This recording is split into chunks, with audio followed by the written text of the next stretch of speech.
Today I'll be telling you guys how you guys can make a stand in Please Donate in mobile. So as you guys can see, I'm playing Roblox in mobile. Now over here, in order to create a Please Donate stand, I need to find a stand that is empty. So I have already found a stand that is empty, which is this. Now in order to add a Please Donate button, you need to have something you need to sell. Because if you don't have anything to sell, then nobody is going to donate to you because they need to buy something. So you need to create passes.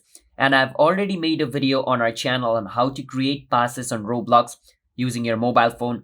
You can watch that video to create yourself passes. I've already created 2 passes. As you guys can see, this is one of my stand. And since I had created passes, 2 of my things is over here available to be sold. Now what you need to do is after you create passes, you come over here and hold on where it says stand claim. Once you click on stand claim, basically it's going to show you this. All of the things which you have created, which means I created 2 passes. That's why it's only showing 2 of this object over here, which is available to be sold.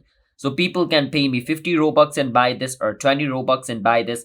And basically the Robux is going to be transferred to my account. So that is how you guys can play Please Donate or Roblox on mobile and make yourself a stand so you guys can earn some Robux. So if you guys found our video helpful, hit the subscribe to our channel, how to guide. I'll see you guys next time.